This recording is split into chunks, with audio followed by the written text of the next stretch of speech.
Hello everyone, welcome to deserving India. आज के इस वीडियो लेक्चर में हम बात करेंगे अभी जो रशियन प्रेसिडेंट है उन्होंने यूक्रेन को लेकर एक बहुत ही अजीब सा बयान दिया है। उन्होंने कहा है कि यूक्रेन जो है जो वेस्टर्न जो पॉलिटिकल एम्बिशंस हैं उसका एक सौदेबाजी का एक चिप बनकर रह गया है, एक मोहरा की तरह जो वेस्टर्न कंट्रीज़ हैं, वेस्टर्न पावर्स हैं, उनका यूज़ कर रहे हैं। अब सबसे पहले कॉन्टेक्स्ट समझना ज़्यादा ज़रूरी है कि रशियन प्रेसिडेंट यूक्रेन के बारे में क्यों बोल रहे हैं, क्या बोल रहे हैं, कैसे बोल रहे हैं और किस लिए बोल रहे हैं, ये समझना बहुत ज़्यादा ज़रूरी है। तो ऐसे में आपको सबसे पहले चलना होगा अभी से 2.5-3 साल पहले। हम बात कर रहे हैं रशिया यूक्रेन के वॉर के बारे में। अब आप एक और बात समझिए कि रशिया यूक्रेन सबसे पहले यूएसएसआर का हिस्सा हुआ करते थे। यूएसएसआर क्या है? यूनाइटेड सोवियत सोशलिस्ट रिपब्लिक, जो कि एक बहुत बड़ा संघ हुआ करता था। बाद में 1992 में वो 11 अलग अलग 14 माफ़ कीजिएगा 14 अलग अलग टुकड़ों में टूट गया, विभाजित हो गया, जिसको कि हम बोलते हैं यूएसएसआर का विखंडन। और आज यूएसएसआर के नाम पे सिर्फ और सिर्फ रशिया बच गया है। तो इसमें आपको समझना होगा जो यूक्रेन था पहले रशिया का ही पार्ट हुआ करता था। अब हुआ ये कि वर्ल्ड वॉर 2 के बाद से कोल्ड वॉर स्टार्ट हुआ। अब कोल्ड वॉर क्या है वो थोड़ा बहुत शॉर्ट से में समझ लेते हैं, ऐसे बहुत ही लंबा लेक्चर है।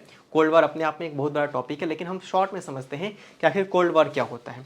कोल्ड वॉर में क्या हुआ था कि जब दुनिया ने 2 विश्व युद्ध देख लिए, एक प्रथम विश्व युद्ध फिर द्वितीय विश्व युद्ध, उनको समझ में आ गया कि अगर इस तरीके से हम ट्रेडिशनल वॉरफेयर में अगर हम एसोसिएट होंगे तो हमें बहुत ज़्यादा नुकसान होगा, क्योंकि हिरोशिमा नागासाकी का एग्जाम्पल सभी के सामने था और उस वक्त तक तो सभी देश लगभग परमाणु संपन्न हो चुके थे।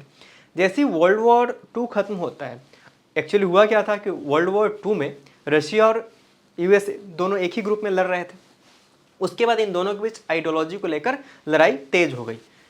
यूएसएसआर प्रमोट कर रहा था सोशलिस्ट जो उनकी आइडियोलॉजी थी उसको, इसी के साथ साथ यूएसए प्रमोट कर रहा था कैपिटलिस्ट जो उनकी आइडियोलॉजी थी उसकी। अब इस 2 आइडियोलॉजी की लड़ाई में दुनिया 2 खेमों में बट गई थी, जिसको कि हम बोलते हैं बाईपोलर वर्ल्ड। अब ये दोनों के बीच युद्ध चल रहा था। एक टाइम ऐसा आता है कि यूएसएसआर काफ़ी ज़्यादा प्रोग्रेस कर जाता है और जितने भी जो नए नए देश आज़ाद हो रहे थे वो सभी यूएसएसआर के खेमे में जा रहे थे। भारत का भी झुकाव यूएसएसआर की तरफ ही था। स्टार्टिंग में हमारे जितने भी फ्रीडम फाइटर्स थे सभी की जो आइडियोलॉजी थी एंटी कैपिटलिज्म थी। ऐसा क्यों था? क्योंकि ब्रिटिशर्स बेसिकली क्या थे? कैपिटलिस्ट थे और हमारी लड़ाई भी ब्रिटिशर्स के साथ थी। तो हम ऑब्वियस सी बात है हम अपोजिट डायरेक्शन में जाएंगे। जब हम अपोजिट डायरेक्शन में गए तो हम स्टार्टिंग के दौर पे आप किसी भी स्वतंत्रता सेनानी का नाम ले लीजिए जो हमारी लीडरशिप थी शुरुआत में इंडिपेंडेंस के समय में, वो सभी के सभी क्या थे? सोशलिस्ट विचारधारा के थे। चाहे सुभाष चंद्र बोस जी हो, सरदार भगत सिंह जी हो, जो हमारे देश के पहले प्रधानमंत्री बने पंडित जवाहरलाल नेहरू जी हो, डॉक्टर राजेंद्र प्रसाद हो, सरदार वल्लभ भाई पटेल हो, सभी की सभी जो आइडियोलॉजी थी सोशलिस्ट थी। धीरे धीरे करके भारत को भी समझ में आया कि सोशलिज्म का कुछ खास फायदा होने वाला है नहीं, और अंत में जब यूएसएसआर का डिसइंटीग्रेशन होता है, 14 अलग अलग देशों में टूट जाता है, तो उस वक्त पे जब कोल्ड वॉर चल रहा था उस वक्त पे एक संगठन बनाया गया था वेस्टर्न कंट्रीज के द्वारा रशिया से लड़ने के लिए। उसका नाम रखा गया था नाटो। नाटो का फुल फॉर्म क्या होता है? North Atlantic Treaty Organization. अब ऐसे में जब नाटो को बनाया गया तो नाटो का काम था कि हम यूएसएसआर से लड़ेंगे। जब यूएसएसआर का डिसइंटीग्रेशन हो गया तब नाटो की कोई जरूरत रह नहीं गई थी, लेकिन अमेरिका और जो वेस्टर्न कंट्रीज थे अभी भी रशिया को परेशान करने के लिए उन्होंने नाटो को जीवित रखा। अब क्या हुआ? नाटो अपनी सदस्य देशों की संख्या बढ़ाने लगा। अभी आप देख पा रहे होंगे कि यूक्रेन भी नाटो का सदस्य बन गया। 32-33 सदस्य देश हो गए हैं नाटो के। नाटो का एक प्रिंसिपल है। नाटो का प्रिंसिपल क्या है कि कोई भी देश अगर नाटो की किसी सदस्य देश पे हमला करेगा तो सभी सदस्य देश मिलकर उस देश पे हमला करेंगे। मतलब कि कोई एक्स नाम का देश है, वो किसी वाई नाम के देश पे अटैक करता है, इसको अच्छे से समझिए। तो जो वाई जो कि नाटो का सदस्य देश है, अगर वहाँ पे अटैक होता है वाई पे, तो जितने भी नाटो के और सदस्य देश है वाई के सपोर्ट में एक्स पे हमला कर देंगे। अब हुआ ये कि यूक्रेन जो कि नाटो का सदस्य देश बनने जा रहा था, अगर आप मैप देखेंगे तो आपको समझ में आ जाएगा कि यूक्रेन तो यूएसएसआर का ही पार्ट था, रशिया का ही पार्ट था। अब रशिया को इस बात का डर सताने लगा कि नाटो जो है उसके दरवाजे तक पहुंच चुका है, बिल्कुल उसके समीप आ चुका है। अब उसको चारों तरफ से घेरने की प्लानिंग है। ऐसे में जो रशियन प्रेसिडेंट है उन्होंने सोचा कि अब ज़्यादा देर करना सही नहीं होगा, और ऐसे हालात में उन्होंने अटैक किया यूक्रेन के ऊपर। अब जैसे ही उन्होंने यूक्रेन के ऊपर अटैक किया, सारे जो यूरोपियन कंट्रीज थे सकते में आ गए। अब उन्होंने वादा तो ये किया था कि भाई जैसे ही आप पे रशिया अटैक करेगा हम आपको साथ देंगे। उन्होंने अपना सेना तो नहीं भेजा, सपोर्ट में यूक्रेन के, लेकिन अपनी हथियार जरूर दिए, अपने वेपन्स जरूर दिए कि आप इस वेपन्स के सहारे लड़ सकते हैं रशिया के साथ। युद्ध लंबा खींच गया, इस बात की उम्मीद रशिया को भी नहीं था कि युद्ध इतना लंबा खींच जाएगा, वॉर इतना लंबा खींच जाएगा और बहुत ज़्यादा नुकसान दोनों देशों को ही हो रहा है, कोलेट्रल। अब बात हो रही युद्ध विराम की, तो अभी शांति वार्ता में भी बात चल रही है। तो रशियन प्रेसिडेंट ने कहा है कि हम शांति वार्ता के लिए तैयार हैं, अभी के अभी मैं सेना को आदेश दे दूंगा कि वापस आ जाए, लेकिन इसकी 2 शर्तें होंगी। पहली शर्त ये रहेगी कि यूक्रेन की जो जिद है कि वो नाटो में शामिल होगा, उस जिद को छोड़ना पड़ेगा।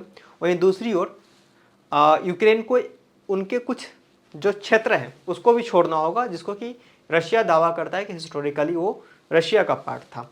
अब यूक्रेन की तरफ से उसके जो प्रेसिडेंट हैं जेलेंस्की, उनके तरफ से कोई आधिकारिक टिप्पणी नहीं आई है कि आखिर इसके बीच और क्या बोलना है, क्या करना है। आपको मैं बता दूं कि जो युद्ध चल रहा है फरवरी 2022 से ही युद्ध लगातार जारी है और अभी हम सितंबर 2024 में हैं। लगभग 2.5 साल का समय निकल गया है जिसमें कि युद्ध चल रहा है। इस युद्ध से दोनों देशों को एक बात समझ में आ गई है कि फाइनली जो नुकसान हो रहा है दोनों देशों का ही हो रहा है। रशिया का अर्थव्यवस्था तबाह हो रहा है और यूक्रेन का इंफ्रास्ट्रक्चर बर्बाद हो रहा है। इसमें बाकी के जो देश है अपने अपने जियो पॉलिटिकल एम्बिशंस का फ़ायदा उठा रहे हैं, जैसा कि रशियन प्रेसिडेंट व्लादिमीर पुतिन ने कहा। और जैसे कि मैंने आपको पहले ही बताया कि भारत के पास एक बहुत ही स्ट्रॉन्ग अभी के समय में ऐसा है कि बैलेंस करना होगा अपनी जियो पॉलिटिक्स को।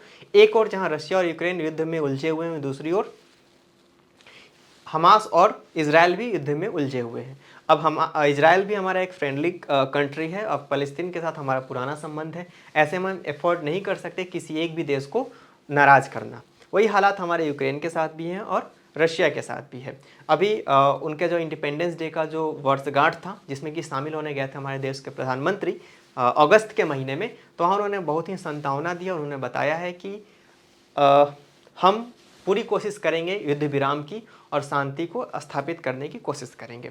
जितने भी जियोपॉलिटिक्स के एक्सपर्ट हैं उनका ये कहना है कि भारत बहुत ही बैलेंस्ड अप्रोच लेकर चल रहा है और किसी भी तरीके का किसी भी पक्ष को ज्वाइन करने की स्थिति में भारत अभी नहीं है, क्योंकि अभी आप देख पा रहे होंगे कि हर जगह ऐसे ही उठापटक का दौर गुजर रहा है। भारत के जितने ही पड़ोसी देश हैं वहाँ पे भी हम लोगों को ऐसे हालात देखने को मिल रहे हैं, चाहे बांग्लादेश हो, श्रीलंका हो, नेपाल हो, पाकिस्तान हो, म्यांमार हो, हर जगह कुछ न कुछ जो कयोस है वो मचा हुआ है।